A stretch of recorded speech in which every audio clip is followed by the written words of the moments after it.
Oh, I think we're on. Yes. I'm here clicking on things. All right. Good morning. Good morning, our people, our wonderful people. Welcome, welcome to the program. We are extremely excited. You know, the God of our ancestors is at work. He's at work. We are not relenting because I know He's waiting for us to use our brain to get the work done. And that's what we are going to do here today.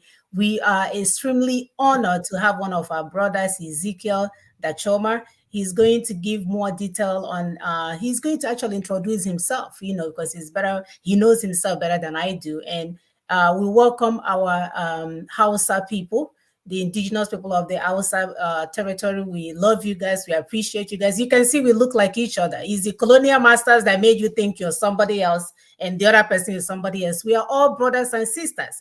There is no way you will see me. You wouldn't think I look like one of your nieces or one of your aunties or one of your people. We are the same people. We are the same people. We just need to accept it. We have a one common enemy that is destroying our land while there's still our resources. This is all about resource control, people. Resource control. Let me not get excited. We are fully loaded today. My name is Muna Saga, and I'm here in Houston, Texas. Of course, as usual, continue to help us to share and like and subscribe and get everybody alerted because our people, we have brought an indigenous person, not she said, he said, they said. These are people that were directly affected by the Marauding Fulani terrorists that came to our land trying to steal resources that doesn't belong to them, doing their colonial master's job, but we are going to identify them, isolate them, and then deal with them accordingly. God is not coming down from heaven. We will deal with the criminals coming to our land, displacing our people, making them think it's okay for them to lead in some displaced territory for 5 years, and somebody else is still in the land. My people, is about resource control. We are going to align ourselves, align our thoughts, and come with a winning heart. So I will allow my sister to introduce herself before I get too excited. Thank you so much, Sister Muna Chinsaga. Thank you, Reverend Dacho. Thank you, all our viewers. If you are seeing this video for the first time, know that there's a purpose, and we want you to stay to the end because we are bringing you a total package that you've not seen before. We have gone to the people that are directly involved in this thing. We are saying the victims, and they will speak to you directly. They are not reporting through any brown envelope journalist. They are reporting direct to you. Please, we say, sit down there, hang in there, and listen. We will break it down for you. Of course, my name is Ekutosinam Madibegi Ekutosinam, and we are going to continue to share. The first video is coming in. You see, this video is what happened in Benue. This is not drama. This is not Nollywood. This is Benue State, Middle Belt, where our people are being displaced because of the resources in the land. We keep reporting it. It is not the climate change. It's not farmers' herders clash. It's the resources in their land that are being displaced by Bill Gates, that are being displaced by the colonial masters, that are being displaced by all the colonial masters using their puppet Fulanis to displace our people, put them in IDP camps so that they can take the resources in their land. We will play the videos to you. We've gone to US, we've gone to Washington. You will see these videos. So pay attention, continue to share these videos for us so that people will join us. Thank you very much. Thank you very much. Afraid and in a hurry, one after the other, these locals can't wait to leave their ancestral homes to avoid being the next victims after Tuesday's brutal attack on two communities in Taka and Goma local government areas that left 24 people dead. For these fleeing residents, including women and children, the means of transportation is inconsequential as long as they can escape further attacks, leaving behind a deserted community. One of the victims, a young man who got hit by a bullet, recounts his ordeal. Last night, on my way from the market, 4 armed suspected headsmen attacked me, and as I tried to escape, they shot at me and the bullets hit my back and my stomach. However, I ran with the injuries to my house. At this local government headquarters, a 1-month-old baby whose mother was killed is brought to the traditional ruler while the council chairman provides more insight.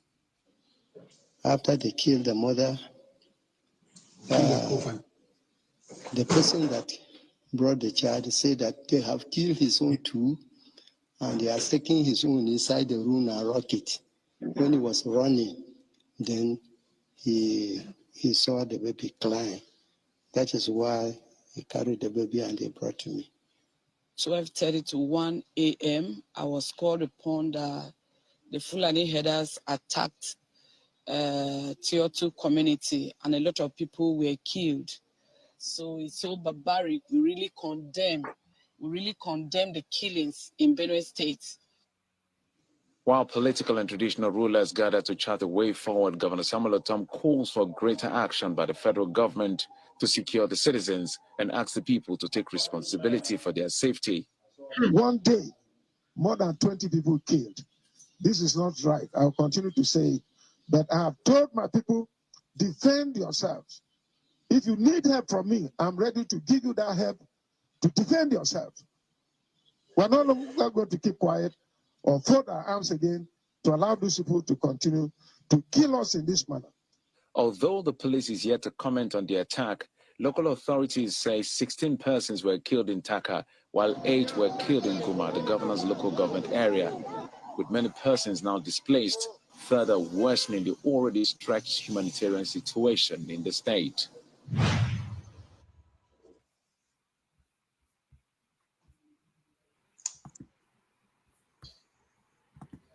Continue to help us to share, like, and subscribe. Continue to watch the videos. You can see what is going on. It's everywhere. So there is Fulani conquest agenda.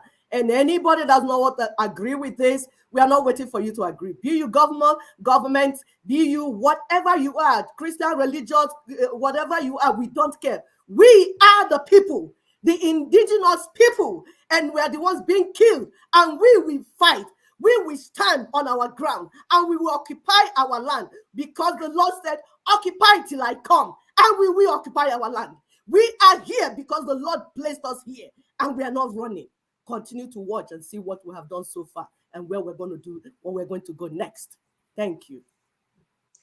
Corruption you cry about. If the government does not owe you any obligation for your welfare, which includes education and healthcare and housing and all the good things, the infrastructure you require, or equal treatment with against everybody. If the government does not owe you any obligation in black and white, as we have seen, and then we come to the appropriation provisions in sections 81, 82 for the president and the federal government, and sections 121 and 122 for the governors and the states. Those sections hand over the spare keys of the treasury to the heads of the executive branch. See the way it works. Section 81 says that the president cannot spend any money from the treasury except by the approval by way of appropriation of the National Assembly. Section 82 says that while the National Assembly is debating that appropriation, the president is at liberty to run government spending money subject to 50% of what was approved for each subject the year before. So how does it operate? The president that knows about that provision goes to use Ghana must go to put a jumbo figures in budget.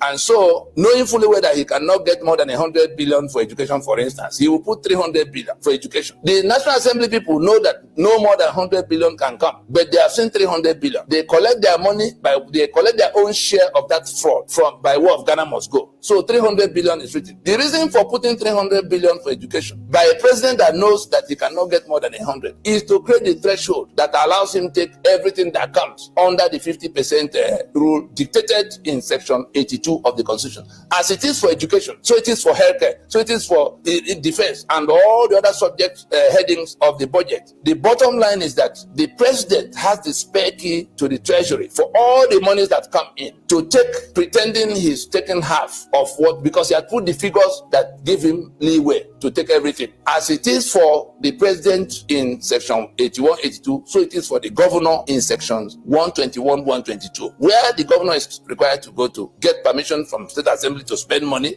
but he's at liberty to run government subject to, in terms of spending, subject to 50% of what was approved the previous year. In the states again, Ghana must go, figures, jumbo figures, and therefore spare key to take everything in treasury. That's how we came to this monumental corruption you see, in which everything that is budgeted ends up in private pockets of those who head the executive branches, both at the federal and at the state. Then you come to Section 308 that gives them absolute immunity. And so you can't question them no matter what you see them doing while they're in office. The day they are leaving office, the people they put to replace them are people who will go to prison if any investigation should occur at all. Go and look at it. And so you have this constitution that absolves government of responsibility towards you, that give the heads of the executive branch spare key to the treasury, and give them absolute immunity. You can't question anything they do. And then you come to the one of 68 items of exclusive list, in which your security is only by federal government and they are not in your community. Your infrastructure is in the hand of federal government, they are not doing it for you. Your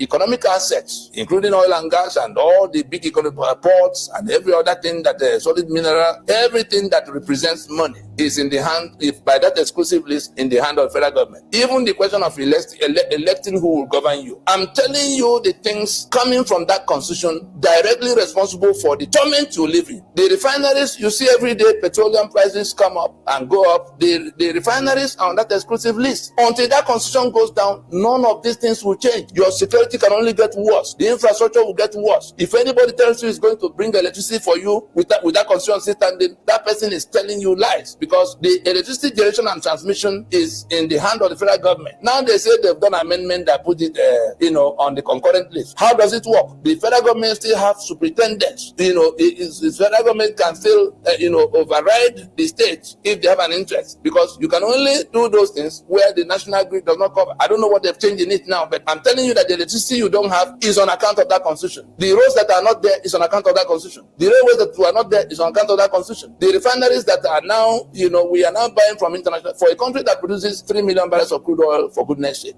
What would the 3 million barrels of crude oil every day selling to the international? Why can't we process the less than 10% we require for local consumption? It is because refineries are on that exclusively. Only the federal government can, and you can see the only one they have chosen amongst all is the Dangote to come and refine what they cannot refine and give to all of us, selling to us at international prices. They've already invested $2 billion of our collective money into the private business of Dangote. Having allotted the limestone of Benue to that same Dangote to become Africa's richest man producing cement, whereas Benue can take that cement and find whoever will process it with them and sell together. Lagos can run their port and make their 2 trillion in 1 year from that port.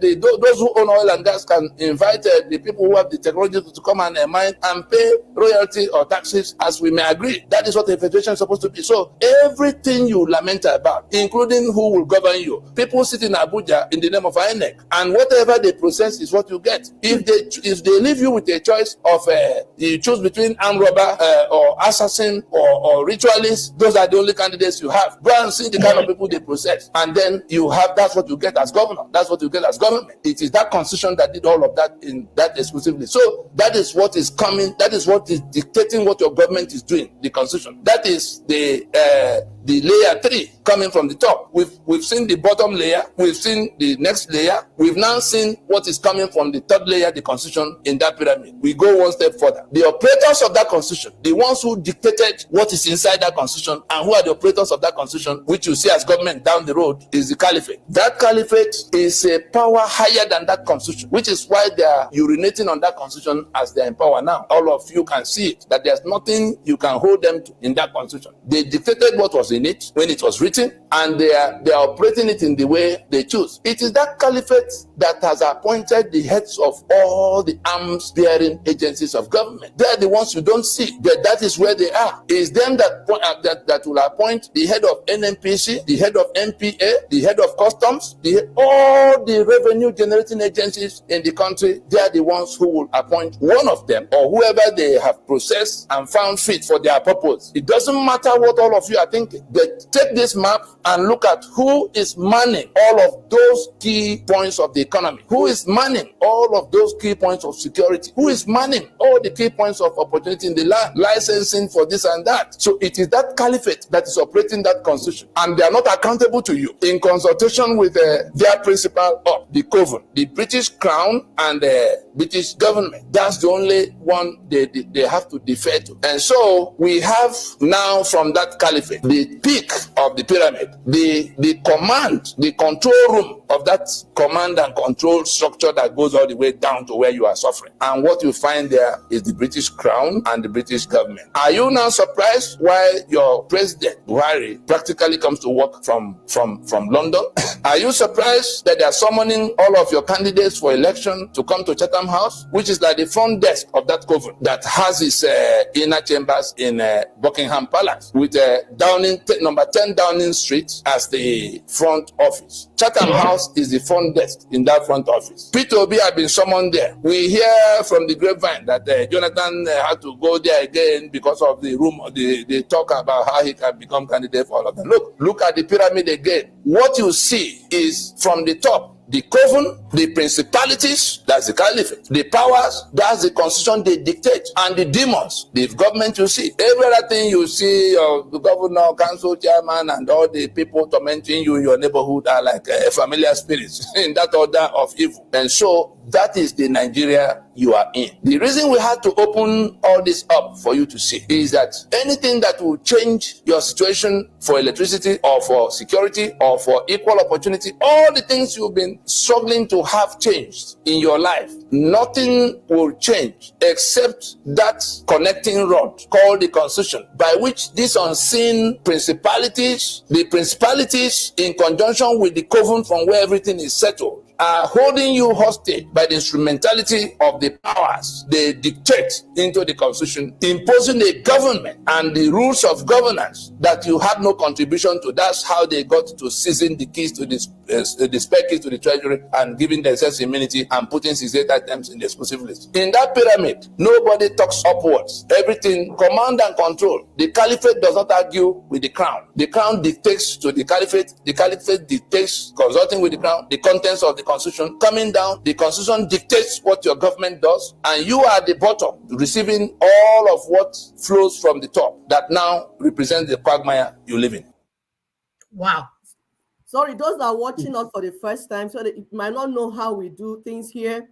We build a narration. So we are trying to tell you that what you're seeing on the surface is deeper than what you know.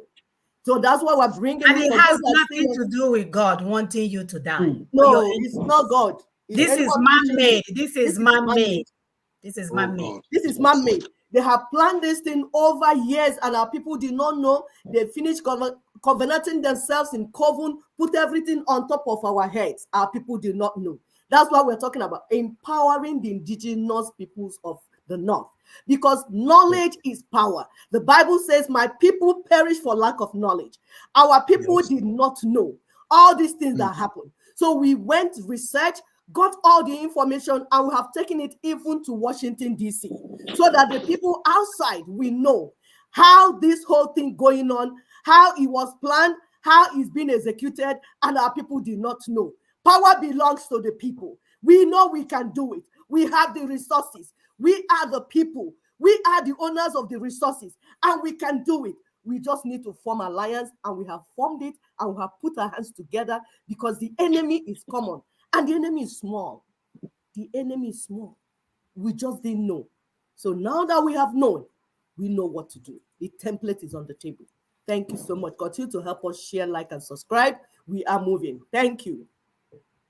And the purpose of this event is to try to make sure that the Congress of the United States, the administration of this country, our friends and allies around the world, and not least, of course, people of goodwill in this country and elsewhere, are on notice that Nigeria is at risk of disastrous collapse, that the forces that we've just been talking about are in the process of taking down a country that is the most populous in Africa, with horrific implications, not just for the immediate vicinity, the Lake Chad region as it's known,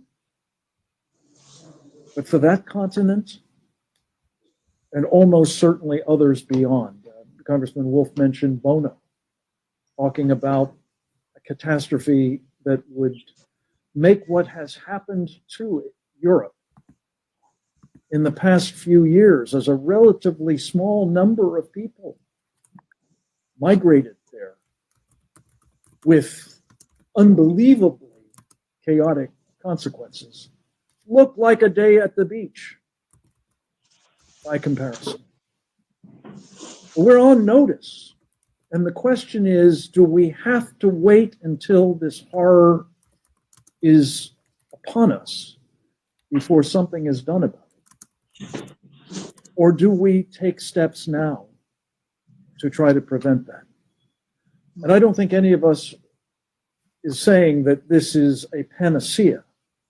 But the appointment of the appropriate individual with the requisite authority. I just wanted to underscore what Congressman Wolf said about having the President of the United States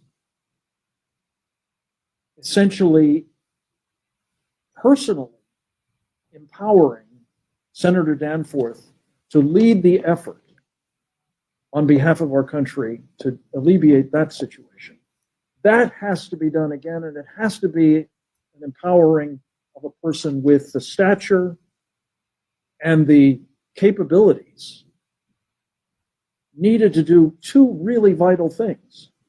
One is to pull together the government agencies that have responsibility for pieces of a problem like Nigeria. The Defense Department, as well as, of course, the State Department, USAID, the UN mission of the United States, the National Security Council, and others, to come together with a common, appropriate, and much needed policy approach. And then secondly, at least as importantly, to be able authoritatively to represent what that approach is to the government of Nigeria. So they know who they're dealing with. They know that this is in fact the policy, and they can't go, looking for people who will provide some sort of alternative that might not require as much of them. So it's those two vitally important things that have to be done. And on behalf of, again, the Save the Persecuted Christians Coalition and team, I just want to say I think this is a moment of truth, a moment when we will find a difference being made by an administration that is about making a difference on behalf of religious freedom and those who are being denied it around the world. And let me just take a moment to say, as bad as this situation is, it is just one of the areas in the world in which particularly Christians are suffering. By some estimates, it's as small a number as 215 million Christians being brutally persecuted. By others, it's as high as 500,000. Excuse me, 500 million. This is on our watch. It is unconscionable. It must be challenged, contested, and if possible, stopped. And that's what this coalition is about. And I pray that we will be able, with the help of people like Congressman Estes and Congressman Wolf and the Archbishop and our coalition and countless others, to see this problem sorted by the appointment at the earliest possible moment, preferably by the end of this year, because these elections are approaching, of an individual with the requisite authority of the President of the United States and the assignment of making both the US government policy coherent and clear and effective, and communicating that, again, authoritatively to the government of Nigeria, who in the end is ultimately responsible for preventing this catastrophe. So that was over the Frank last 30 Gaffney. years. Sorry. That was Frank Gaffney. That's former United States Assistant Secretary of Defense. This meeting was happening in January 17th, 2019 at Washington, D.C. If you go, you will see the full video, Nigeria at breaking point.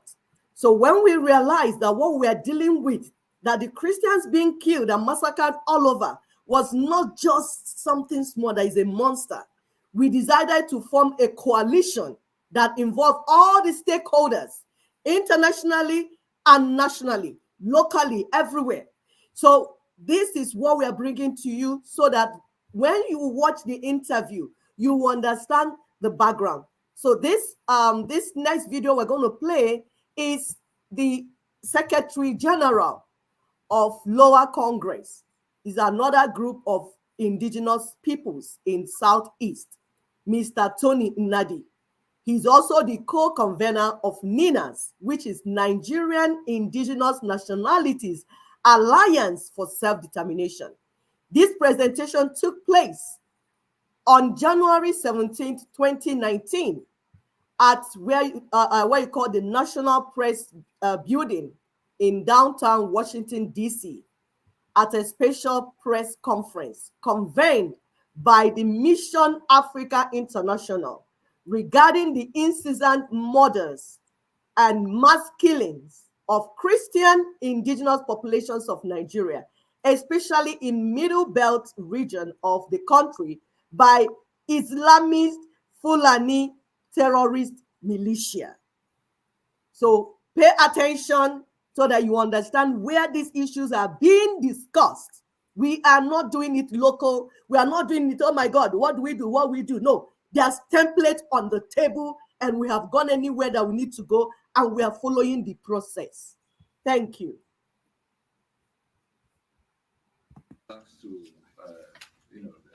come to share some light is the source of that problem. The source of that problem. I talked about diagnosis that will lead to prescription, that could then lead to treatment that will work. If you fail with the diagnosis, your prescription is going to be wrong, and the patient will die. The patient here is the sick Nigeria, and our concern is less for Nigeria than for Nigerians. It's a world of difference. If you mix up the two, you're going to end up killing the people you thought you were going to save.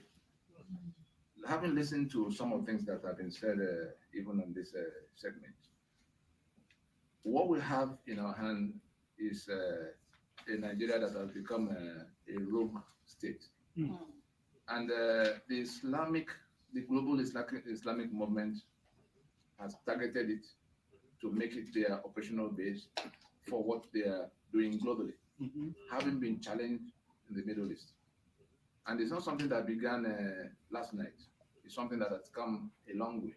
And they've, at this time, succeeded in establishing, a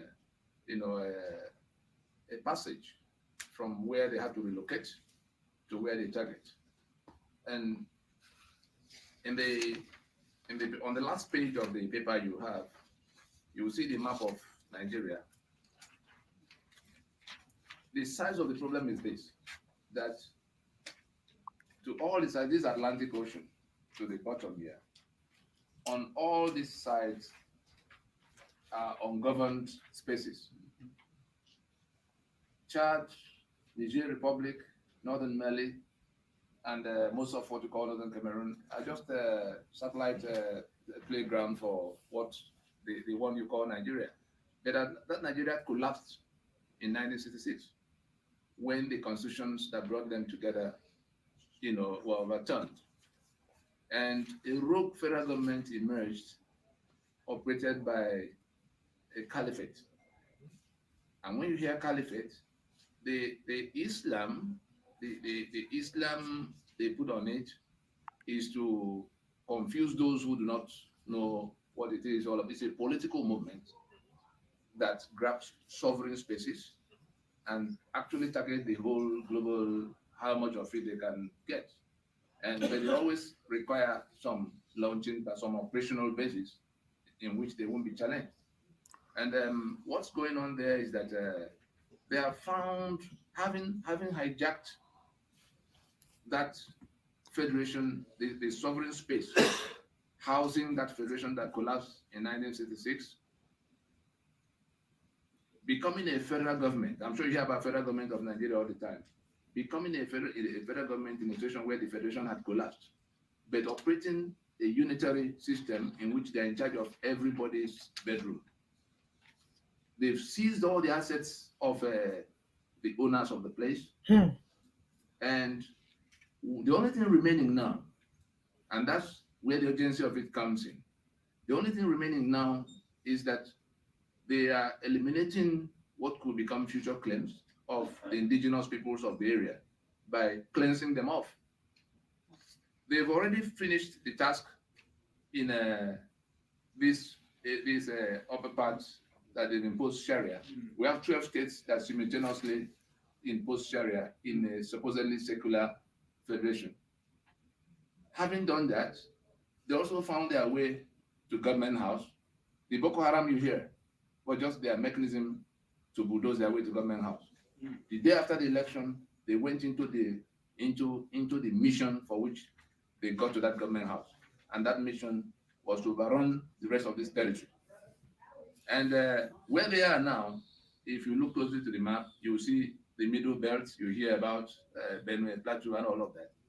They just moving upon the communities, removing them, and bringing their kinsmen, because the Fulani incidentally do not have they are an itinerant population, they're nomads, all the way from Gambia. Yep, they are nomads. They are not apologizing for saying it. They are nomads. And they are bringing, as they sack one community, they bring, they already allotted the whole place up to Port Harcourt to, Fulani of one country or the other. The people they call herdsmen are the advanced team, the ones who have come, like, about the promised land.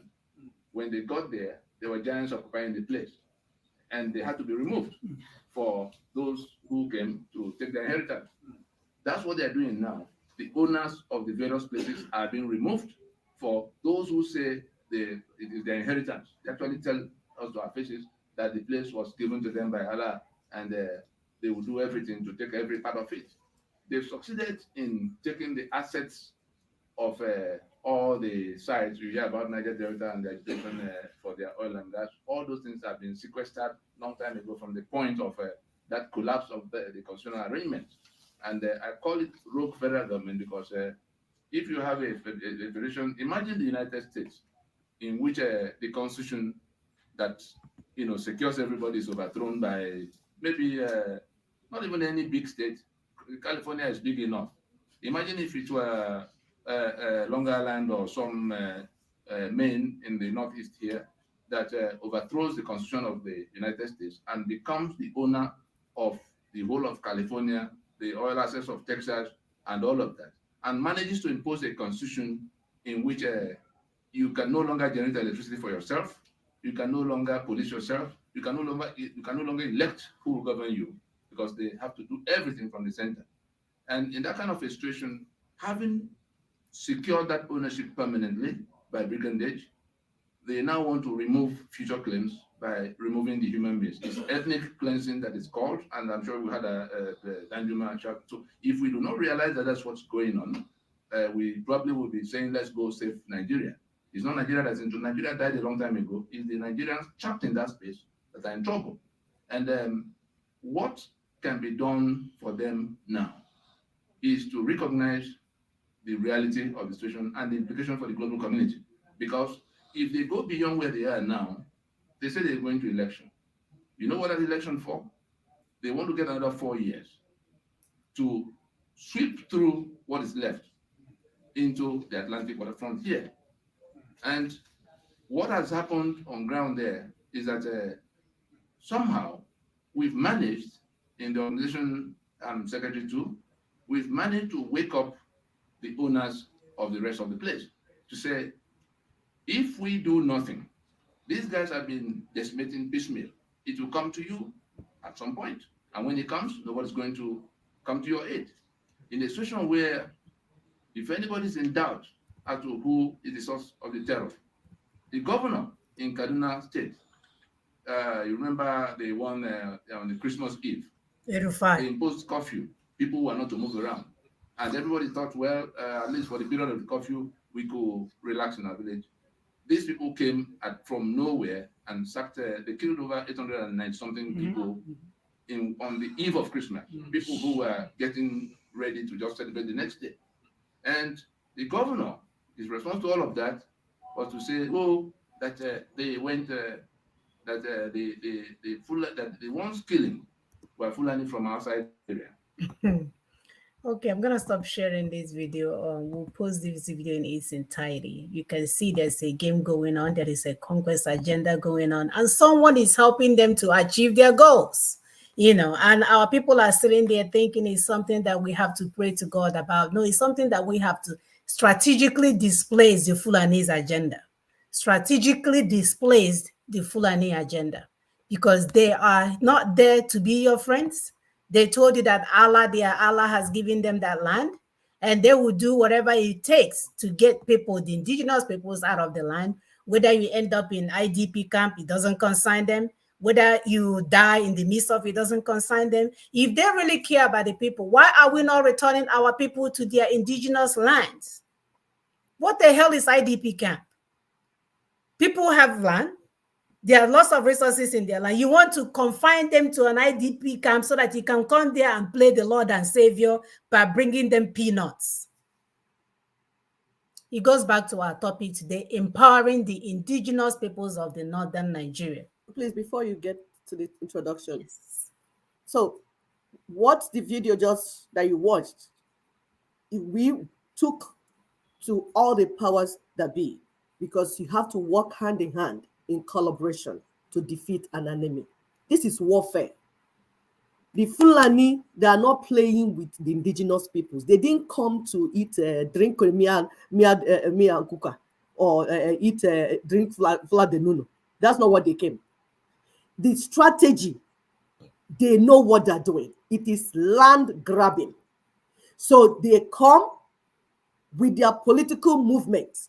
They come with their advanced team that you call headers, headsmen. They're like foot soldiers. They are not people carrying cow that you think.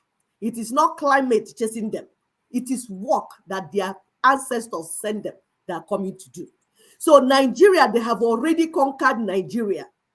When 1966, they took away the federal system constitution that gave powers to indigenous peoples in their regions.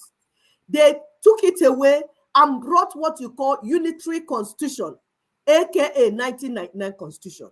With that unitary constitution, they played into Aso Rock, took over everything, head of military, head of aviation, head of everywhere. They have taken over the entire Nigeria as we speak. Now they begin with the help of our people. Now, with the help of our people, course, making them kingmakers. People are puppets playing with them. Those that you are doing political parties, APC, PDP, Labour Party, all of them are together. They are in cahoots. They are playing this game together. So when they come, they have taken the land, and then what did they do? They seize the assets in the land, and then they want to begin to kill the owners of the land one by one. That's the massacre you're seeing. So that their children will not come tomorrow and say the land belongs to them. And as they displace them, they rename their communities.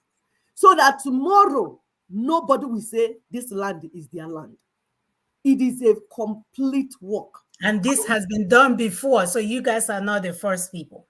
Yes. This strategy of land grabbing has been done before. This is how the colonial masters did, even in the US, how they displaced the Native Americans, took over. It is not it's not new.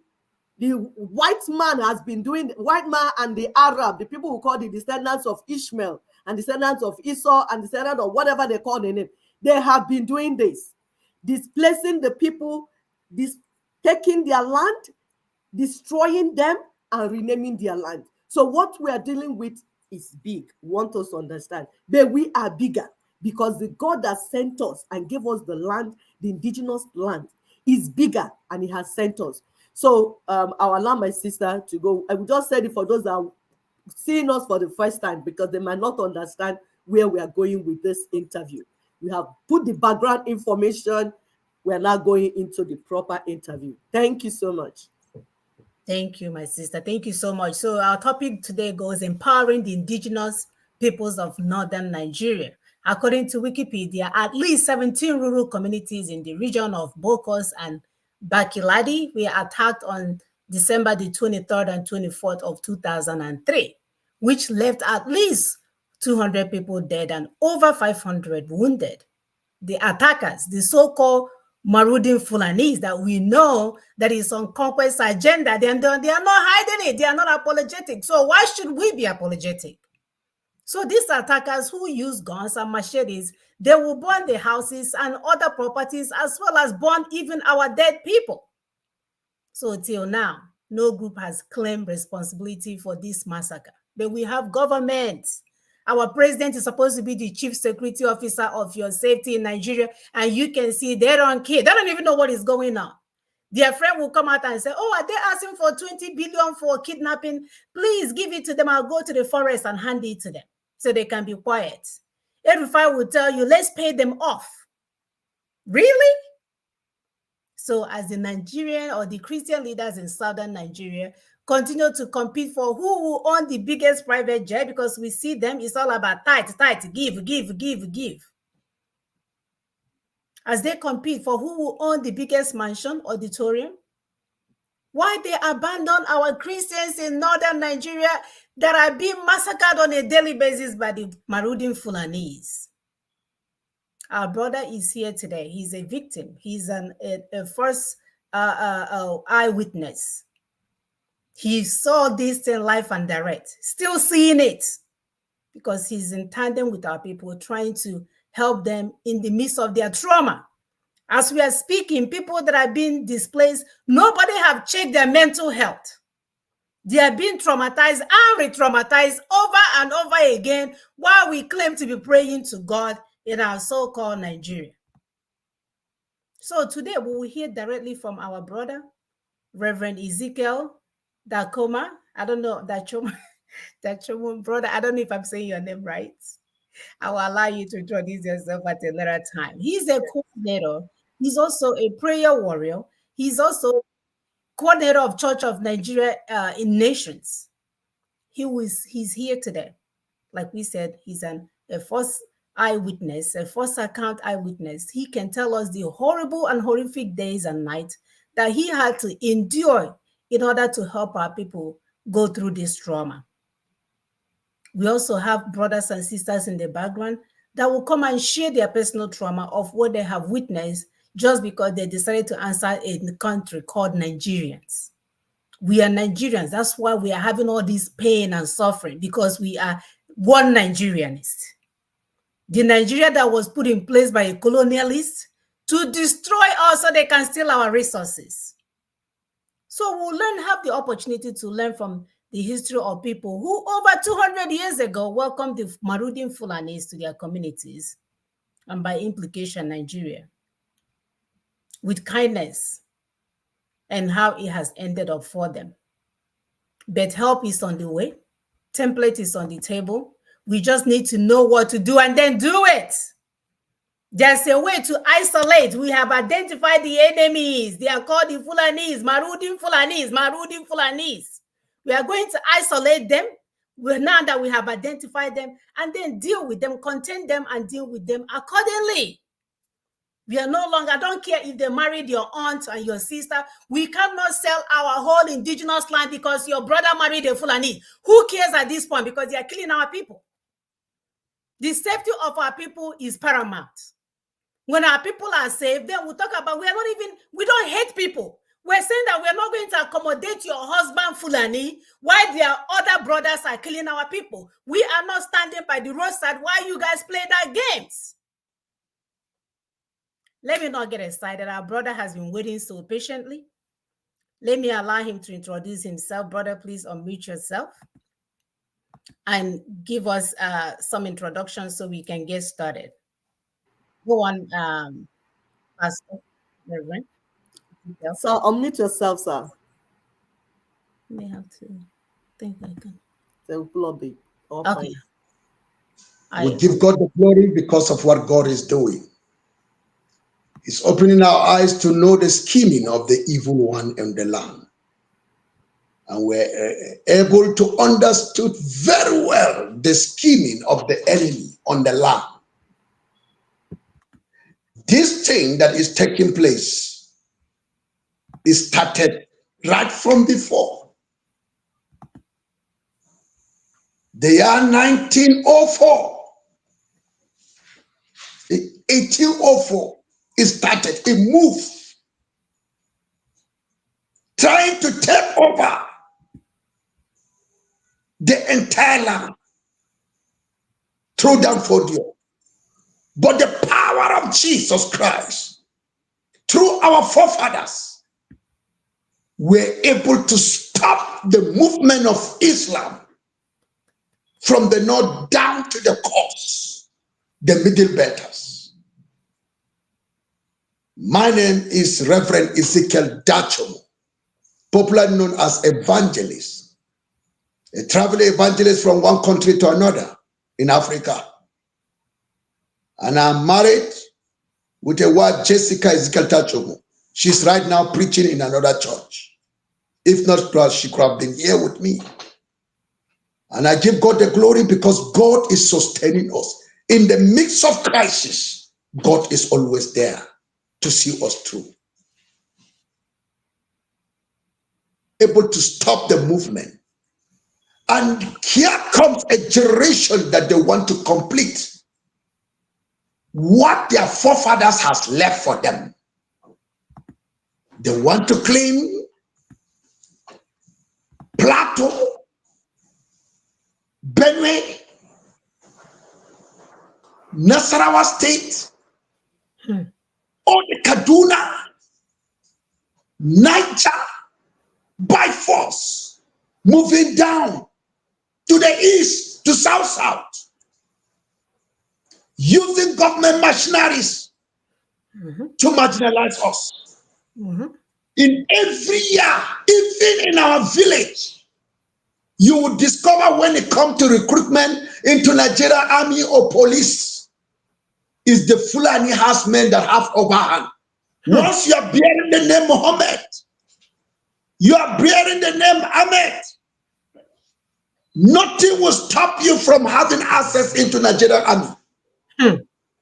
But if you are bearing the name Peter, John, oh shit, even when you succeed, they will bring a tactical movement, your name will be deleted. And you will discover other Muslims that have not even gone to school, street workers, the Almajiris, they will enroll them freely into security force, whether the police, the navy. If you see a Christian, it's just favor, grace. Being among large sums of Muslims, out of 10, you discover 2. Before it was out of 10, they refused during the other time. They refused to join the army. They pushed us inside our forefathers. And after they used them, they stabilized the nation. Now they are coming to take over. This is what is happening right now in our country. And my beloved friends, and here I come. I know that I'm one of the most wanted in the northern state. If there's any way that they can do to crush me, even today they will do it. They have used machineries to silence me. But God stood by us. I will not keep quiet. Somebody must speak. Somebody must advocate. Just recently, last month, I gave a public audience addressing the nation, especially the Christian in the north. all the scheming that is taking place, I heard it from our brother. I read it from our brothers. The really blueprint is to make sure they take over the elect and Islamize the nation by force, by tactical invasion, taking over the government. Now we can see with what is happening, the name of Jesus cannot be mentioned in Asoro. The president cannot call the name of Jesus in prayers. The vice president cannot call the name of Jesus. Right now, as I'm talking to you, God is angry. Most of us, we want to go back to the village, but nobody wants to help us to go back to the village.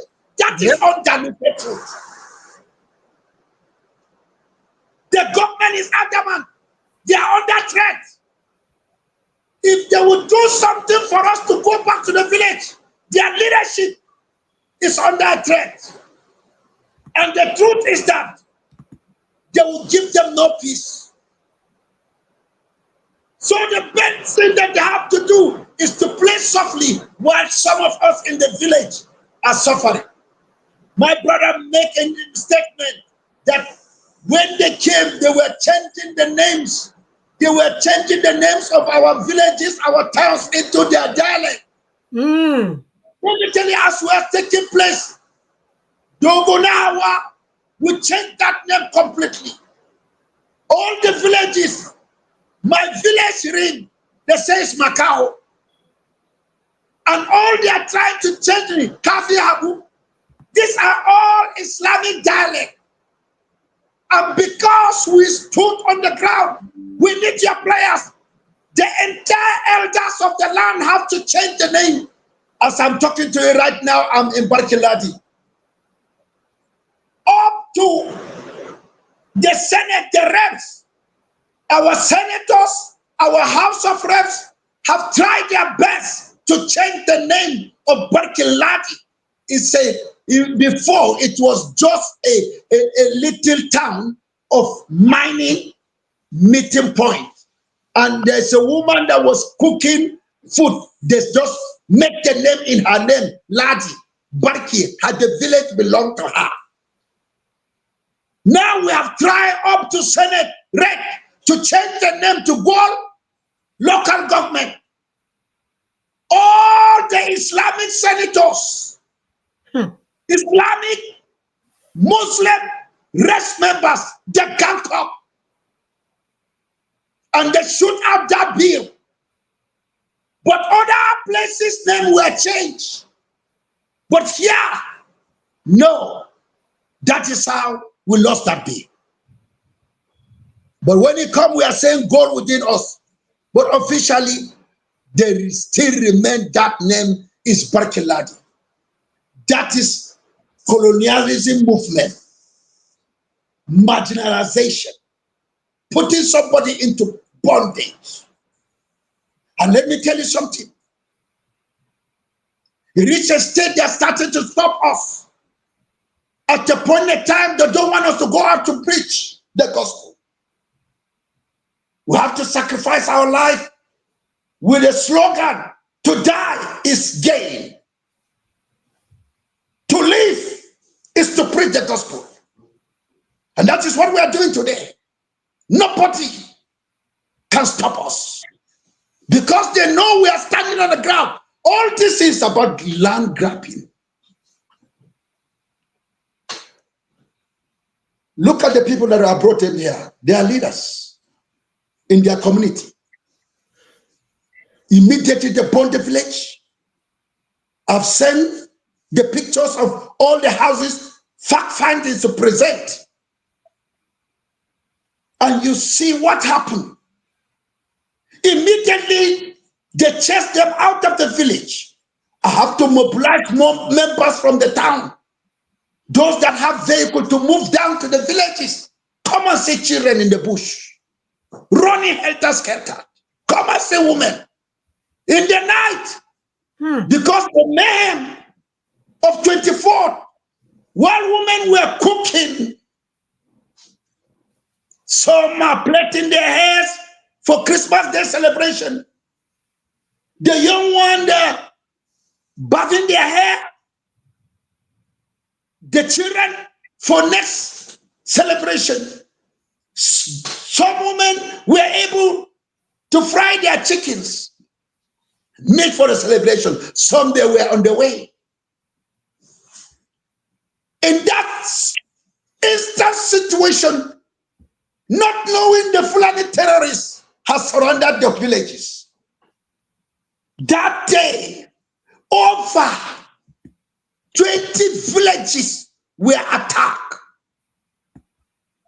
Apart from the one that took place, if we are to convert it with that of Mangu, Bokos, they were crying. There were outrage of crying. Even the security, they don't know where to go because they brought mercenaries from Maiduguri, from Niger, from Burkina Faso, from Kano, Sokoto, Bauchi. They recruited them, Gombe, Taraba, Adamawa. They were hosts in thousands who were their sponsors. They were feeding them. That is why no wonder when they entered our village, you come and see. God, in his ultimate mercy, was able to pave the way for some to escape. But those that could not escape, it was terrible. I was busy, boring people from one village to another. I was exhausted. I burst into tears. I cried aloud to the state there was no voice to cry anymore. Women were helpless. The children, some of them, they were crying the night. And when they had the voice of children in the night, they followed that voice and they slaughtered the women. They slaughtered small children. They killed them. It was a real bloodbath. Let me tell you, as I'm talking to you, I'm in a trauma. The blood of my people is running over me. I have seen skull being scattered by machete, AK-47. I've seen human intestine flowing out. We have to gather and take it to the grave. It reached a state I was exhausted, tiara corpses. No strength to perform anything. The youth are tired. Come and see in black cloth, chanting Allahu Akbar, Allahu Akbar. As we are making that same grave that you saw, we were there. Then gunshot from the hilly areas, mountains. They were trooping to come and trap us in that place. I just saw a boy was running, helter-skelter coming towards us. That they are coming, we should run. I said, no, I'm not running. I can't leave this corpse here. Let's cover it. That is why you say emergency. I don't know what they have done, they were trying to come and do. To remove human's part. Even after we had disappeared, we were able to do this thing. There was no strength. Come and see corpses. I have to leave it there. It's the only time the security men came. They were the people that were gathering corpses. My fellow viewers, do you really have the mind of Christ? When he saw a widow, her last child, dead, they were coming out of the village. Jesus showed compassion to that widow and restored her child back to life. If Jesus has compassion, any Christian thinks that he doesn't have compassion in his heart is not a Christian. You must show mercy to those that need mercy. Blessed are the merciful, they will be shown mercy. As I'm talking to you, Right now, I just arrived from Jos to buy bundles of seeds, almost 3 million bundles of seed, because many houses, the rain has brought down the blocks. We have to organize youth immediately this rainy season pass. We are going there for mass raising of brick blocks to support our brothers. We are reclaiming the land.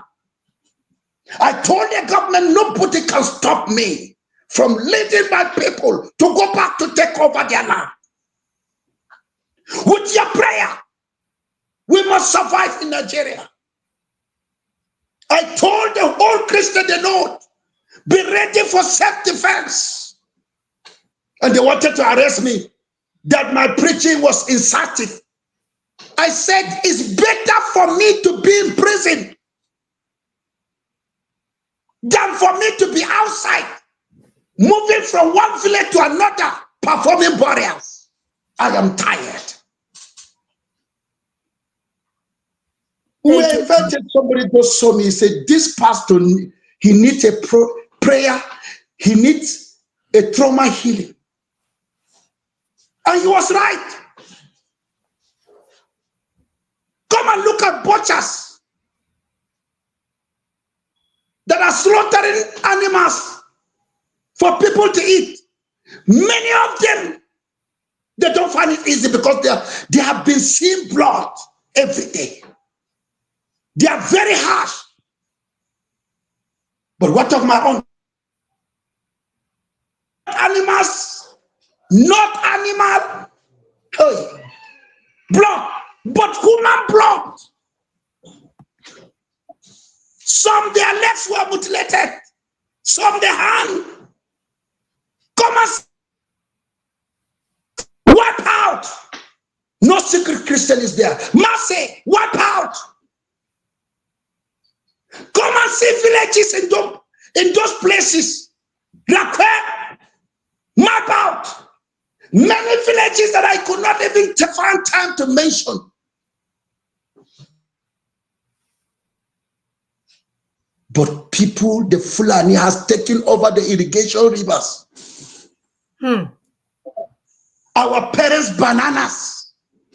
You see them trooping with our parents' bananas to come and sell to us again.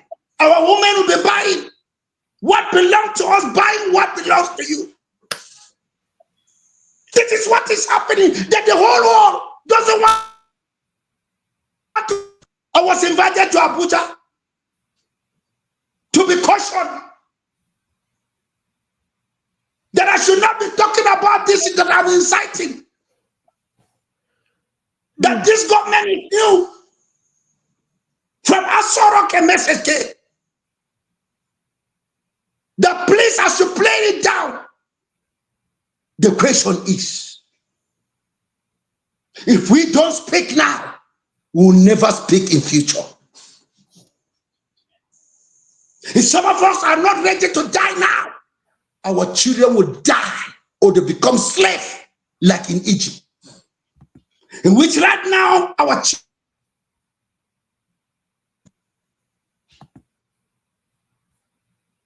come and meet you on your farm and say, come and farm for him. And that land belongs to us. And if you don't go and farm under duress, then you will not reap anything. Even when you farm, when it is time for you to harvest, they will destroy the crops. So you have to leave your farm, go and farm for them in our land. This is what is happening live in Nigeria. We don't want us to talk. Any Christian that is identified with the North, if their scheming is to divide the country, and they thought that we are going to remain with them, they are making the biggest mistake and liar. I will champion the cause. Avoid. We are not going to remain in the North. That is colonial bargaining, conspiracy. They handed over the indigenous minority tribes into the larger the house of the Fulanis to rule over us, to control us. I imagine Sardona coming to just trying to force my king, Rampam, to become a Muslim on Sunday. Why couldn't he come on Saturday? He came on Sunday. That Rampam, my traditional ruler, should leave his service and go and welcome him at the boundary. I thank God my traditional ruler, Rampam, let Rampam. He said, I'm not going anywhere. I'm in a service. He finished his service. That man walked his way and forced this man. The end of the heir to the throne was killed Bitus Rampam. He was poisoned. That is history. They don't want to see indigenous person becoming a ruler in the land. Just even as my bone come today, they don't know what they would do to remove him from the throne. Thank you very much. All traditional rulers have become, they are afraid. I'm hearing you. Thank you very much, Reverend. Thank you. We'll break it down so that we'll be able to get our viewers to follow the conversation. That was okay. Reverend Ezekiel giving us, yes, Ezekiel Dacho, giving us first-hand account of what happened on that night and those days.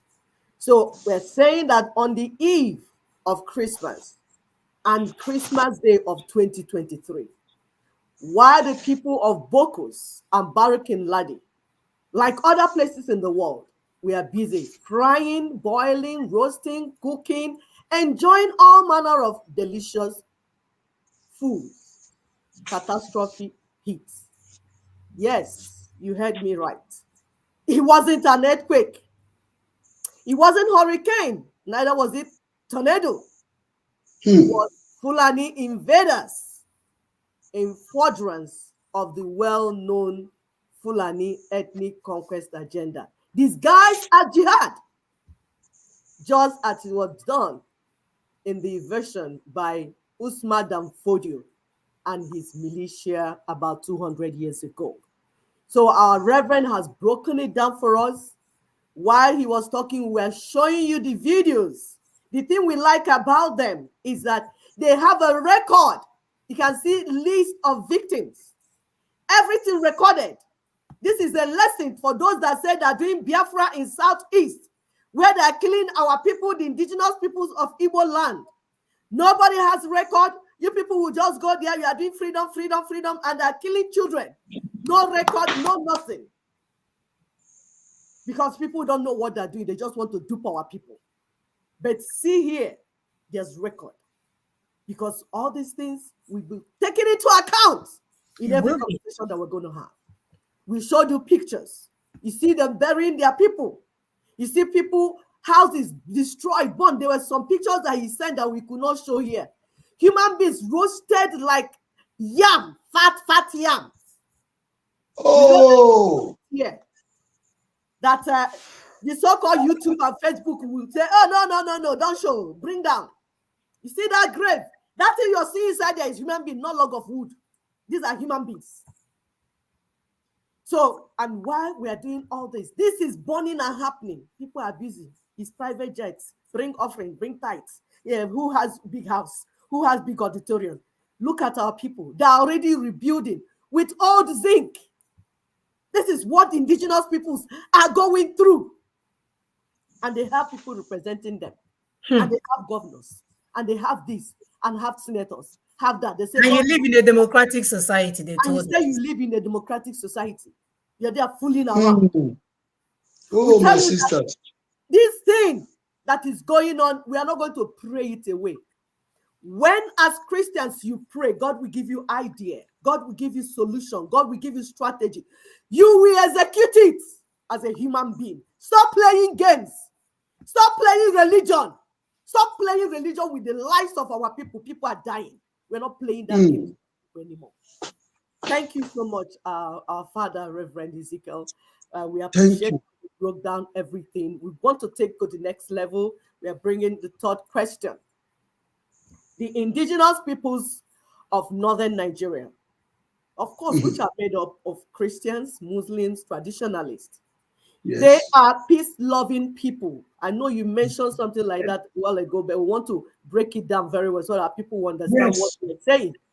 Very accommodating and kind to their neighbors, and visitors, and strangers. We therefore became very confused when we heard that what was going on was farmers and herders clashes arising from climate change. We saw CNN, all these fake media from the colonial monsters carrying fake news. Sir, please, can you make some clarification about this? Because it is critical to finding answers to the Fulani invasion. Thank you so much. Thank you very much. You see, Fulani invasion, when they saw a vast land, in those, let me bring from background. When I was a child, you see the Fulani Bororo, they used to move from the north to the south for grass grazing. And when it is dry season, they will move to the north. Sometimes there are women about to give birth. Because there is a ladder that moves the major road very close to my house. The woman will be kept in our custody. We'll take care of her to deliver. We'll give her a room and take care of them. Even when his cows have problem, their cows, they will leave it with my grandfather. He will take care of them that cannot travel. When they are finished from the south, they'll move to the north. Then they'll come and see their woman with their child. And this is the love that will shower onto them. Some of them will say they have old men that cannot travel. So they will ask us, our forefathers, to give them a place to rest. And the youths among them will move with the cow and go for grazing and come back and meet the old age.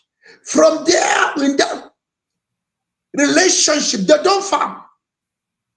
Anytime we farm, our grandfathers will fetch some foodstuff and go and give them. Gradually, they want to farm, rear their cows. I have been a victim. I could not go to school from the early stage. I have to stay and help to rear cows. And this molesting has been long. You will serve them, they will give you one cow in a year. And in the following year, when it is time for you to leave, you hear that cow that they pointed out to you, it will be the one to die. You will serve for years, nothing to bring home, while your classmates have gone to school and they are finished. We have shown them hospitality. Even if they want to farm, our women, our youth will go and help them farm in their area that it was allocated to them by our forefathers. As they were growing, they were inviting each other that we have find a very suitable place in Plateau State, where there is enough water, enough grass for grazing. The same thing, Kaduna, Benue. They relocate from the desert area. They invite their friends, their families from Senegal, Central Africa, Niger Republic. They move in. Gradually, some of them begin to be enrolled in schools. Once they are there, marginalization have also moved on. All with the agenda that they are the first citizens while the indigenous people are the second-class citizens within their land. Let me give you, when they say Hadas is a blueprint language to deceive the world. That is Hadas farmers' problem, clash. That is a pure lie. To deceive the world so that nobody will pick an interest to come and help us. But they are busy occupying our land. They are busy eliminating us from our father's land, in which, let me tell you, over 300 communities in Plateau State have been displaced. It has been on national paper. They made research. Raping our women on their fields. Let me tell you the worst history that I cry with my tears. A woman just came and met me. After finishing preaching, she said, Baba, pray for me. I have sinned against God. I said, how? They raped me. They sleep with me. I said, how? There was a Fulani man that struggled with me in the farm. He wanted to have sex with me. I said, no. I evaporated him and run back home. When I told my husband began to be shaking. Then he said, do you want them to kill me? This man is coming to kill me. He grabbed the woman, his wife, and went to the Ruga area of the Fulani man. And he asked the Fulani man, what happened? He said, I want to have sex with your wife. And she said, no. In Hausa, he said, na so shita. Say tati. The man talked to his wife. You see, if we didn't allow him to have sex with you, he will kill us. He will destroy our farm. We will not have anything to eat. Just allow him to have sex with you. Do you want him to kill me? The woman was in tears. The husband turned his back. The Fulani man has sex with his wife.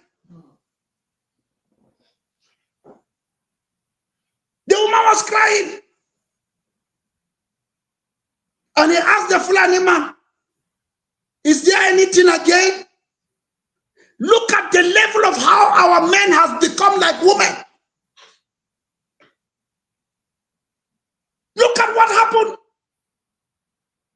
Just as in the Bible, Israel, your man has become like women. In Nahum chapter 3 verse 14.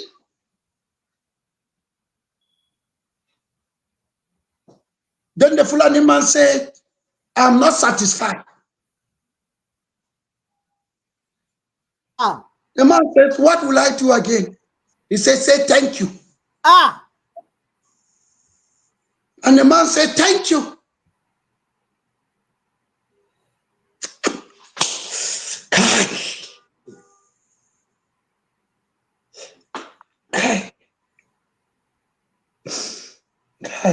Oh. That is how I came back home. Oh my God. The woman was giving me that testimony story. She was crying that I should pray that God should forgive her. Oh. We are not waiting for God, my brother. God is not even holding her accountable. We are going to colonial church, colonial Christianity that they brought to our people. Man-made problem. This is man-made problem. God has not. This is people doing this. Yes. We just need to identify them, isolate them, and contain them. Yes. There is a template on the table for the Fulanis to go back to the forest where they came from. Fulanis are not indigenous to Nigeria. They do not have a land to stand on. No. None whatsoever. They are just tools used by the colonial terrorists to subjugate the indigenous peoples. That's why we ask people to educate themselves so that we can know what is doing us. They were literally handed over Nigeria to manage for the British colonial monsters, because that's what they are. So if we understand what is going on, we can now assert ourselves. We can now assert ourselves according to the United Nations Indigenous Peoples, what is it called? UNDRIP, right? The right of indigenous peoples. We have the right to stand the ground in our land. The Fulanese does not. I don't care if they are fluid, like their brothers will say, oh, Fulanese are like fluid. They can go anywhere they want. No, they can't. No, they can't. And it's not okay for a Fulani to come to your land, take it over. Now you guys are second citizen, because they were used all over Africa to displace our people. These are the children of the Arabs.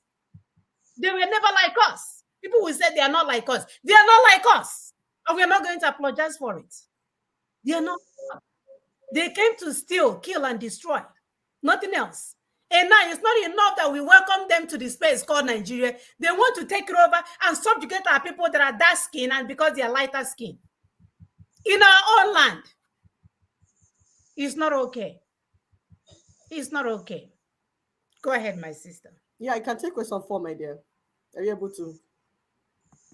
Yes, continue to share, like, and subscribe. You are hearing all the indigenous people. We have a reason why we brought our brothers to give us the account of what happened to the indigenous people in northern Nigeria, because it's coming to you all. It's coming to you. While you're busy dancing, Cubana is dancing, distracting you people on social media with their stolen wealth that they got from their friend politicians. You people are there playing fake religion. See what is going on. We are bringing this information to you so that you, as a wake-up call, for you to embrace the template that my sister mentioned on the table. We have to act now. Thank you so much. Please go ahead, my sister. Yeah, so our question number 4 is slavery, colonialism, and neocolonialism signifies oppression and suppression of our people. Nigeria, under the imposed fraudulent 1999 unitary constitutional arrangement, is a colonial tool, it's a colonial structure and a system of oppression. It is only interested in oppressing our people, suppressing our people. So according to NINAS, the Nigerian Indigenous Nationalities Alliance for Self-Determination, and the 2007 United Nations Declaration on the Rights of Indigenous Peoples, called UNDRIP, every distinct indigenous people have the right. Every distinct indigenous people have the right to own, govern themselves, and decide who to live with. So, my brother, do you think your people, if given the opportunity, they are capable of protecting themselves and able to determine by themselves how they wish to be governed? Because that's where we are at this point in time. My fellow viewers, I've even said it to the authority.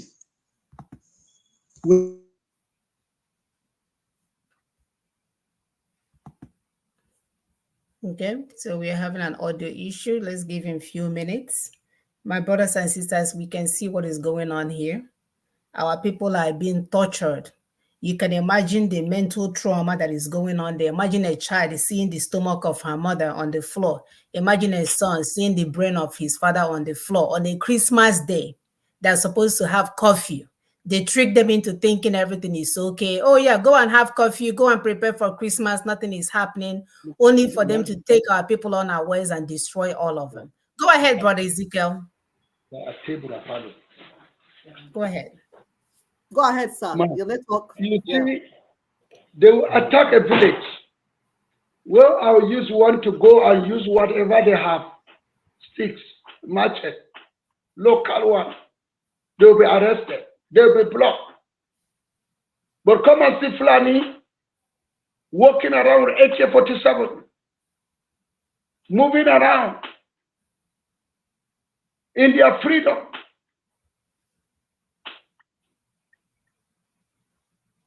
Guys, you will not understand what we are saying, my viewers.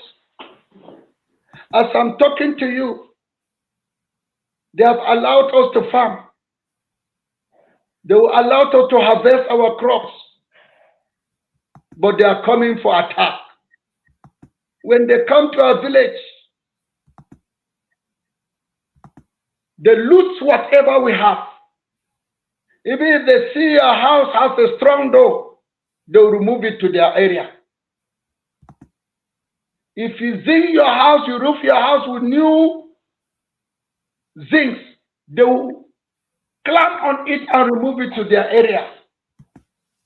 So that the machineries that they brought from the north, Maiduguri, Boko Haram members, they will team up and build a house for them to stay with them, and they become terrorists to our areas. When we talk about colonialism, it has been started when the missionary came. They came for gold, 3G. They came for rulership, to rule government, and they came for gold. This is what the agenda. They came for God. When they came for God, they will give you the message. They will preach the gospel, but at the same time, they took over the leadership, they will rule you. And they will select some people that are loyal to them, that are allegiant to them, and they will use them to suppress the people. They will use them to bring out their enemy. They will transport them for slavery. Well, if you are very stubborn in your community, they will send the missionaries there. They will give you God to make you weak, to make you display the love for salvation. Yes, we agree, because we are enjoying what God has already made it, because we want to make heaven. But when they were about to go, there was gambling. They handed us over to the north. They stayed with the north. And this is what is happening. Oh no, we are suffering. That is why they uproot the indigenous leadership. They brought a Muslim, an Islamic person to rule over you. It happened in Kwara, Ilori, Middle Belt, Nasarawa. The emirs are ruling. This is the damage of those that claim. This is the damage that they are bringing to us. They have brought to this nation. They saw us out in bargaining, and they gave them room to lead us. And through that, Islam was enforced upon the land. If you are not a Muslim, you are a second-hand citizen. When you see a Muslim preaching about peace, peace, peace, that peace is only to the fellow Muslim brother. That peace is not to anybody that is not an Islamic person. Peace is within Islam. That is the message of Islam. But outside Islam, war. And our people don't understand. Because we are infidels. We are infidels. To them, absolutely. We have not said, come and see, during Buhari, almost the top-notch ministers, Minister of Defense Muslim, Air Force, Police Inspector General, Immigration, Custom. They rule the country from the mosques. They meet at the mosques. They deliberate what they will do. If you invite a Christian, you will never know the agenda. They will finish what they will finish on Friday. On Monday, you will see a different policy display in Nigeria government. This is what is happening. As I'm telling you now, my entire farm was destroyed because they know I speak for people, for my people. They have destroyed the farm that I spent almost 2 million. No single day they eat all the crops. The security when Nigerian army went, the general officer in commanding in Brukuba gave an order to the commander here. They went and saw the destruction. Imagine what they were saying. They were telling me, as I'm talking to you now, I refuse to go. That they will give me 200 naira, 200,000. Damaging crops that is over 1.5 million. And you're saying you're giving me 200,000. It's intentional. What of me? Because they know that I'm a spokesman. Many of our brothers, crops have been consumed, they have been destroyed. Some they came in the night with machete and cut everything down. Give it to their cows to eat their maize, our maize. And this is the result of colonialism. Yes. The European people have cheated us. They didn't give us an upper hand. They didn't treat us with justice. They handed us over as slaves. Yep. They pray. Let them do what they want. Because they have looted our areas, the tin mining. It is with our tin that they build London. Yep. Exactly. Come and see our land. All damn.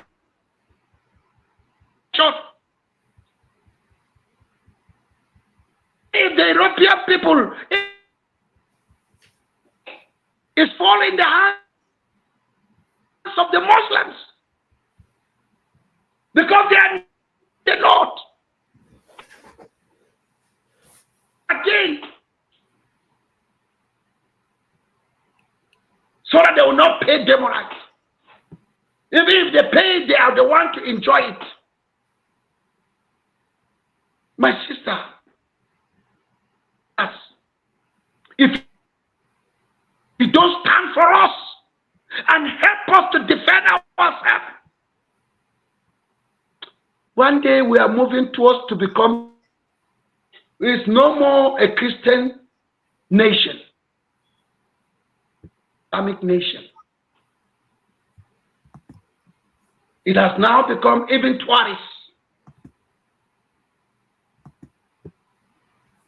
This, we are dominant, but today, because of the same blueprint of agenda,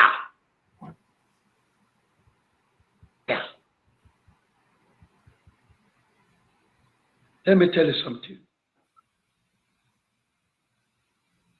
Because that they cannot give it to you to become a Muslim. Many Jews have changed their name to Muhammad, to Umaru, to Yusuf, to Abdullah. I met many uniform men. They confessed to me, Pastor, we were once Christians.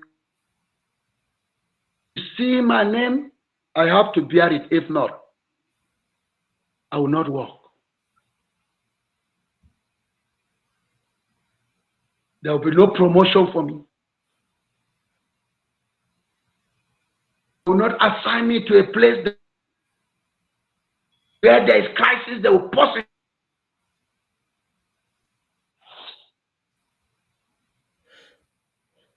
On Christian, worst of all in Medjugorje, they teach. They will just bring it. From level 14, he's left redundant, waiting for time. Not, Yes. Yes, but when Pastor. it is war, Pastor Ezekiel, your audio is misbehaving. the Yes, eh, Pastor Yeah, Ezekiel, the audio is going in and out. the So network.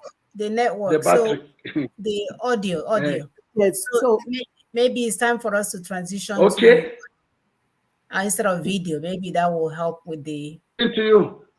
Siseko, what do you think? your video, yeah, your audio? Is it come? Is you're saying battery? Is the battery running down? Oh, Or are battery. you able to charge it? Yes, I'm now charging it. They Oh, have brought this thing. okay. Power bank now. It's, Okay, thank you so much. So we'll soon finish. So we heard all that you have said, and our audience have heard all that is going on, and how our people have been brought down to nothing. And it's obvious that the government of Nigeria is working hand in hand with the invaders. So the government of Nigeria will not help anybody, not the past, not the present, even the Tinubu that has to do so much to the people that put him in the position, so that he will reward them. He will pay them back for allowing him to take the position the way he did. We know there's nothing they can do. So there is a template on the table. But what it will involve is you rallying around your people, because we know that your people are hello? able. Hello, can you hear us? Can Hello? you? Hello, we can hear you, sir. Can Okay, you hear speak. us? I'm hearing you now. Okay. So we heard all Hello? that you have said. Okay. Can you hear us, please? Yes, I The can hear you network. now. Okay. So we have heard all you said, and I can hear you now. okay, and everything that is going through. Hello? Okay. We Uh-huh. are talking. It's still live. We are still live, sir. I'm trying to catch up with what you are. I will repeat. Hello? I will repeat, sir. I will Okay, repeat. repeat it. Okay. Yes. So we said, in the face of all this going on, knowing that the government cannot help you, so we said, are you able to rally around your people? Because there is a solution on the table. If you look at this that is raised up, please, can you remove the tag? If you look at what the slide that is up is a map. And that map, if you look in the map, you see the Yes. upper part, which is the yellow part, the Yes. Sharia territory, because the Fulanese have imposed Sharia in that territory. That is your territory. That is where you are. And that's why they're eliminating all of you, so that they can take over that land to be Islamic land, as their colonial masters help them to do. But there is a plan on the table, which you can see, NINAS, United for Freedom. NINAS means Nigerian Indigenous Nationalities Alliance for Self-Determination. All the indigenous peoples are gathering themselves and coming together, because we have one common enemy. One common enemy is the non-indigenous Fulani. Yes. All of us have one enemy, non-indigenous Fulani, sent by the colonial masters. But we have formed an alliance. It is called NINAS. All you need to do is to gather your people, rally your people around this strategic solution that we are working with. Is a proposition. It's called NINA's proposition. And the target is the foundation, the very foundation upon which the enemy is standing to kill your people. Do you understand? Yes. Our target is to destroy the foundation, that thing, the common enemy, the foundation upon which they are standing to destroy your people. So we ask, are you able to rally your people around this solution that is on the table? We will tell you what to do. All you do is just enlightenment and advocacy. You will gather all your people, and then we work together. Are you able to do it? And do you think that your people are capable to take back their land if given the opportunity? are they able to decide how they want to live in their land? What do you think? Let me tell you, my people, 100 plus Good. are ever ready to decide what will happen. They will stand to defend the land. Good. In fact, I am strong movement enlightening the youth from one community to another. And it comes to terms. That is why the youth in villages that were burned down, they have relocated to the village. But the only thing that is that they don't have enough strength to defend the children, the women, and the rest, the old age. That is why some of them are still living in town, but the youth are in the village, ever ready, doing vigilante, all night, watching over the village. If not, I don't know what will happen. Do you know that the Fulani, after chasing our people, they started dividing the land among them, in which they were quarreling. This one will say, this place is my own. The other one will say, that place is my own. When we heard about that, we rushed back to the village. And they came and wondered who told us to come back on our land. Who said we should come back? We reported them. They have to fish the leader that came and challenged us. But they have released him. He's in the town now. They only want him. Imagine we are the one that raised the flag of Russia during that protest. Imagine that it was the Christian that raised Russia flag on Nigerian ground. Hey! Heaven would have led me. Over thousands of us who have been on the ground now. Yes. But because it's an agenda to destroy the nation, to cause confusion, so that they will kill us without mercy. I didn't even know. I know Russia has a hand in Niger. They might have extended their territory into Nigeria. And Nigerian security knows about it. But because Islam has claimed they are the one controlling Nigeria, they are cutting free. We have not heard of anything treason. This is the situation that we are now today. Our people are ever ready if we are to get help. Yes. Haba. Nigerian constitution, though I'm against it, because there's a lot of atrocity in that constitution of 1999. Yes. Giving the Muslim an upper hand over us. Yes. But there's a good part of it that said we have the right of living. We have the right of self-defense. I stood on this very law to mobilize my youth, my people, to be ready to defend themselves to death. Not to go and attack, but let them defend themselves. Yes. If these people will come back by the power of Jesus, God will strike. They will not go back to their place again. Amen. Because the spirit of fear has been uprooted in our life. Amen. No more fearing anymore. No more fear. No in more the fear. name of Jesus. Amen. You know, Thank you. Ignorance, fear, and state terror is the three tools that the colonial masters use against the indigenous peoples. So I understand. I like that you understand it. And we are saying You know, I understand.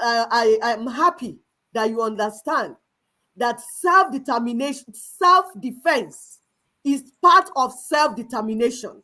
So when you hear us talk about self-determination, self-defense is part of it. Legitimate self-defense is part of it.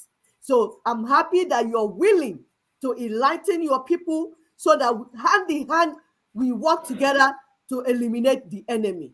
Thank you so much, because we're united for freedom and we will move forward to set all the indigenous peoples free. This is the final question, sir. I will run through it so that we'll finish up. Thank you so much. You're doing so awesomely well. Thank you. You are a reverend, sir. You are a reverend. Reverend, By the abandoning, chairman. yes, by abandoning the salvation message of Christ and embracing the God of this world, Mammon, you can see the picture.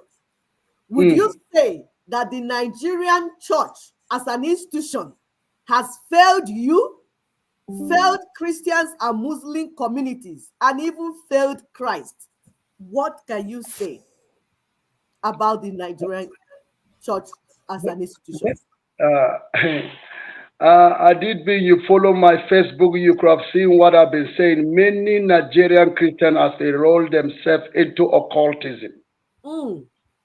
They have enrolled themselves into secret society. Some of the policy that you see is taking place in our churches today are being designed from occultic world. Liberalism is always there. They have raised many theologians that are liberal preachers.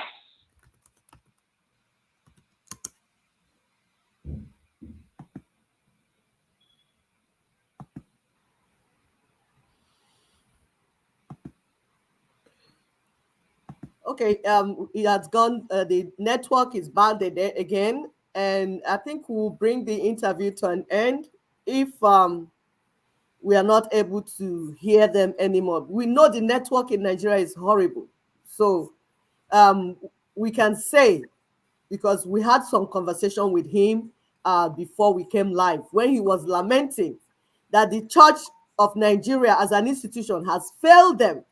They did not evangelize. Yes, they did not evangelize even the Muslims. They did not help or support the Christians. They are not preaching the message of salvation. Rather, they are preaching the message of tithe, offering, how to buy car, how to buy private jet, and all that's all they do. So, and they left the main message of salvation, which Christ has come to preach. Because in that message of salvation, there's liberation. You cannot abandon your own brothers and sisters being killed in the north, and just because you want to celebrate your wealth, you want to celebrate you have money, you want to celebrate you have private jet, you're buying designer shoe, designers bag, designers everything, you and your wife, all you do is come to social media. Yes, flashy cars and the rest. Come on social media and show us, yes, Jesus gave us this. It's not Jesus that gave you, it's the occultic group that you are inside. That's what we are worshiping Mammon. Many occultic groups have established churches. Yes. And they enroll members almost on every week into becoming a full-blown secret society members. I've received confession, enrolling our youth into different sets of occultism. Leaders abusing, struggling, fighting for leadership, using syncretism in the church. Syncretism is on high movement in the church. People are worshiping Mammon. People kill because of Mammon. They destroy each other because in the occultic world, there's one unity that is there. With all the Muslims and the Christians, they become one to the grandmaster of occultism. Assignment has been given. Go to the mosques, go to the churches from the occultic world. Make sure you fish out people that are standing strong in Christ. persecute them, humiliate them, hunt them down, break them to become normal. Let them become just like casual, normal Christians. That is why those that will stand and say the truth in the church today, they become the enemy of the leaders.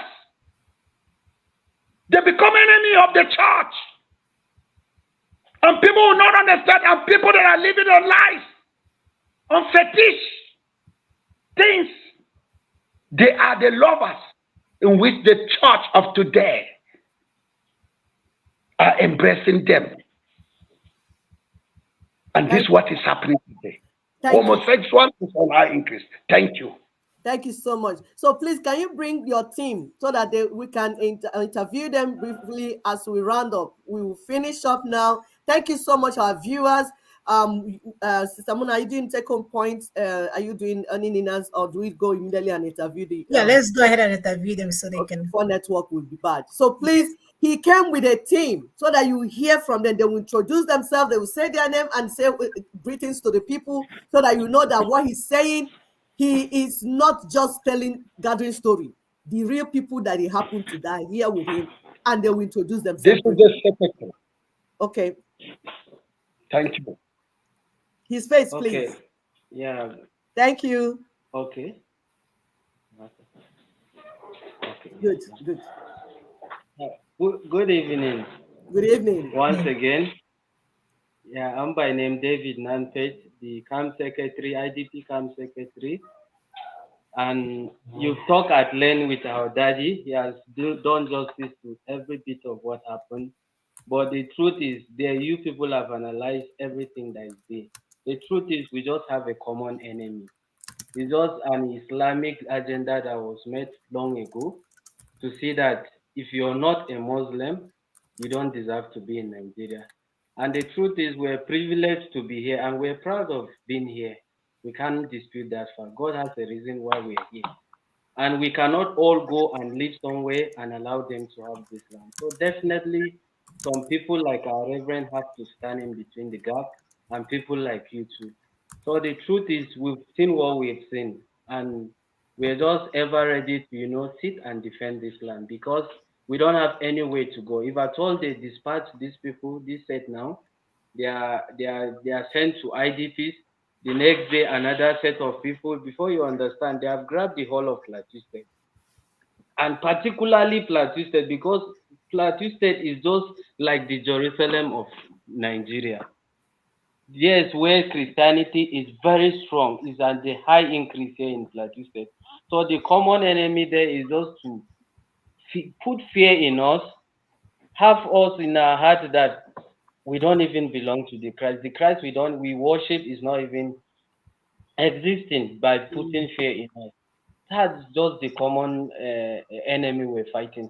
They know that if they are able to capture Plateau State, capture Kaduna, and some part of the Middle Belt, Benue like that, they have grabbed the whole of Nigeria because we are the backbone of Christianity in Nigeria. That's why these crises have been taking place right from 2000 till today, and we don't know where it's going to stop. The only thing we is will just stop it. to have the empowerment wherever we are, defend that particular place you're meant to be, not to leave that place for anybody. Thank you so that's much. those practical challenges that we Thank want you so much. the international world to help us come to our aid in any way you can. We are going to support help us to be able ourselves. to defend this land. That someday you people will come, your children will come, and be proud of this. Thank you so much. Thank You're a you young very person. much, and You have energy, and we will protect our land together. We are going to do it together. So we will discuss with you people after live. We'll tell you what to do, the assignment and everything that you need to do. It's very easy. It's not something difficult. It's something that is doable. It's okay. Thank you so much. Yes. Thank you so much. Please, the next person. All right. Thank you. Thank you so much. The next person. Thank you. Thank you. Evening, ma. Good evening, sir. Evening, ma. Thank you. Good evening. I'm Abraham Esmaji. Yes, okay. Ma. Go ahead. Introduce actually, we are. Oh yeah. Oh yeah, actually we are very happy. We are very delighted with what we are hearing from you people and what our daddy was saying. We are hearing, we are very happy and we are proud of you people, very proud of you people because because actually we have seen what we have seen. And Yes. here on the plateau, we have been facing with serious challenges of insecurity. As I'm talking to you now, in my district, that is Gashi's district, Barkin Ladi, local government. Uh, this is a place where most of these Fulani henchmen settle, and we are facing serious issues. If we have to tell you what we are facing there, is very sympathetic. So, and I'm proud of the youth. We are ready, very ready to take back our land.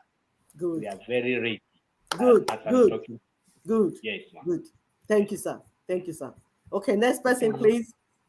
Do you still have anything to say? Okay. So that because we know before network we start getting bad, so that everybody will go around and thank you, sir. You're welcome, sir. Please go ahead. Introduce Okay. yourself, sir. Okay, as I have said before, I am Monday Yes. the Ladi, the Okay. secretary of one of the church that was attacked 2018. So I'm pleading as you are talking with the daddy. We are very strong. We are not going anywhere. So we need your help. By God's grace, we will overcome. Thank you. Thank you very much, sir. Thank Thank you, you, my sir. brother. Don't worry, we'll give you assignment. We'll tell you what we'll break the plans to you, and you understand what it is. It's very easy to do. It's your right. I want you to know that it's your right. Thank you. Thank you. Is there another person? Yes, our mama. Okay. Somebody will help her to translate. Welcome, sister. Please. Good evening, our mommy.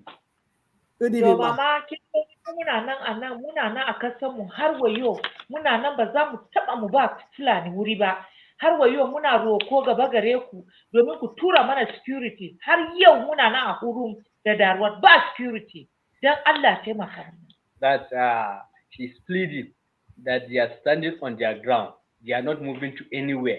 What they needed is that they need help from you people, that you are strong. They are still strong and they will never let the Fulani take over their land. They will never let it. So they are waiting, they are still standing on their feet, waiting for assistance from anywhere they can get so that they can be able to withstand the Fulani. Mun yi gonaki sun share tas sun ci an kama su kuma sun biya mun karba kuma muna nan daram har wa yau. They say we are farm. They graze on our farm, but we refuse to allow them go free. We captured their, we reported them to the security. They paid us our land and our farm. The security, they paid us the damages of our farm, and we will collect it, and we will never be afraid of them anymore. Good. Ta yi hakuri ban faɗa suna na ba Hannatu Ishaya leader woman leader na mata gabaki ɗaya na camp. That her name is Hannatu Isha, the woman leader of IDP Camp Barkinladi. Thank Thank you, ma. you. Thank Thank you, you, ma. sister. Thank Thank you. you. Thank you Thank so you. much. Well Wow. done, you. sir. The Lord be us friend. Continue to pray for us. Yes, sir. Continue to pray for us. We are praying for you. You will succeed in whatever you have. Thank you, sir. You are doing the work that God will say, thank you, my daughter. Thank you, sir. God bless you. Bless you, You sir. have done what I wanted to do. You advocate for the weak. You stood for those that I want you to touch their life. I was shelterless and you gave me shelter. I was hungry, you feed me. I was so weak, you strengthen me and give me hope. This is what you people are doing. Let me tell you, with what I have been doing, every day we look at us, we pray and say goodbye to each other. If we see tomorrow, we'll still thank God. Once we are saying goodbye, if we couldn't see each other till tomorrow, even as I'm talking, if care is not taken, you start hearing gunshots all over. So we are just living at the mercy of God. This same God that has chosen to locate us, this same God will impact your life because I trust Jesus. He said the power of heaven and earth has been given to him. And if this same Jesus is in our life, in our heart, he will surely display his power of heaven and earth because he's dwelling in our midst. Thank you. Let the power of the Lord Jesus Christ shower, rest upon each one of you, each one of our listeners. Let's rest upon you for greater exploit in Christ Jesus, our Savior. Amen. Amen. God bless you. We love you, sir. Bless you, sir. Thank We'll you. keep in touch, sir. All right. Our viewers, you've heard it. Our ears are not bigger than yours, like people will say. So you heard everything they said. We'll keep in touch with them because we told you that we're on the grassroots. We are not, social media is just where we come and tell you what we're doing and just give you updates. We have foot soldiers, because if the enemy came with foot soldiers to come and destroy our people, what will it take us to generate foot soldiers and go and turn around what they're doing? The work is easy. Enlightenment campaign. If you're listening to us, you're guiding yourself inside forest, going to carry stick and do whatever you're doing. That's not the strategy. There is a strategy that is directed to the foundation, the very foundation of that evil. And we said 1999 Constitution, the unitary constitutional arrangement, not just the book, is what is causing all this trouble. That is the ticket. That's the visa the Fulanis are using to come and destroy our people. Thank you so much. I'll allow my sister to continue. Thank you. I am so excited. I am so excited in my spirit. You heard our sisters speak. She spoke with such confidence. That's what mothers do because our children's life are in danger. So we are not going to take it easy on anyone who wants to displace our children and make it hard for us to raise the next generation. So we stand with our brothers and sisters of Hausa descent. They, like I said, they look like us. Is this Marudin Fulanis with their pointed nose and their long hair that we know came from somewhere else? They are not African. Those are impregnated Arabian people in the forest that wants to take over things that doesn't belong to them. Somebody welcomed you to their land. The least you can do to them for your gratefulness is to now turn them into a second-class citizen and take all their stuff. And we're saying no more Fulanis. We have identified you. You are the common enemy. We are going to isolate you because we know what you're here for, and we'll contain you because you're not indigenous to Nigeria. So my people, as you can see, we are on transition now. Our brothers and sisters that have been watching, this is your first time. We are on number 3. We have repudiated this 1999 Constitution because we want to ask, what is it that is giving the Fulanis the power to do what they are doing? You want to show the picture? Do you want to show the slide? I'm not showing the slide. No, we're not saying it. yes. So that people will be seeing it as we're saying. This slide. Are you kidding me? What am I We showing? are excited. We are excited. We are seeing the work on the ground going on. It is going on. And then so there is something that is. Yes, the pin comment is blocking some part of it. Sorry. Oh. So there is something already on the table, brothers and sisters, that we know who the common enemy is and we know how to get rid of them. There is something that is giving the Fulanis the ability to carry a weapon and you can't. Yes. They said your Nigerian constitution will say, oh, life matter, but how does life matter when you are not allowed to protect yourself, but you can see the Fulanis are able to carry AK-47? Imagine. By the way, the AK-47 is $1,576 each one. So who bought people it for are them? dying of hunger. $1,557. Somebody is paying it so they can displace you from your land, so they can steal your resources. Exactly. It's all about resource control, and the 1999 Constitution is aiding and abetting them. That's why we're going to meet with you guys to let you know the template that can put a stop to all of this and return the power to the people and not to the British colonial terrorists and their caliphate.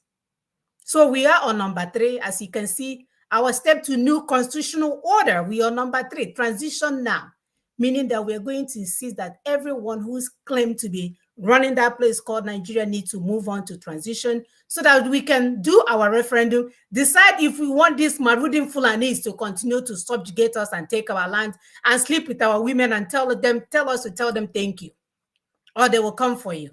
Imagine that level of impunity. You just imagine that. While we claim to be Christians, our Christian brothers and sisters are being, I don't even have words to describe what is being done to them. So we have to do transition now. We must move forward because we know they are not there for us. When the colonialists left, brothers and sisters, they left the caliphate in charge to treat you as a child and do as they want.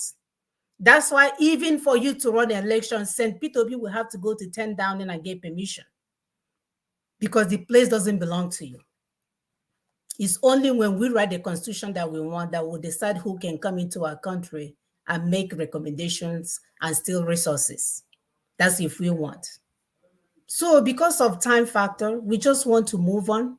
We want to thank our brother Ezekiel for a job well done, for being a voice for the voiceless, for speaking where it matters, for working endlessly to get our people's voice heard. We appreciate you, brother, and we'll stay in touch. We stand with our brothers and sisters, and we are not going anywhere until they get their land back. So, brothers and sisters, we see you next week. As usual, help us to share and like and subscribe. You can see what they do best. They are blocking what they are doing, but their foot soldiers are making sure that these videos are getting to our people one by one. And that's how we are going to win this war. So thank you until next week, brothers and sisters. Remain safe. Bye-bye.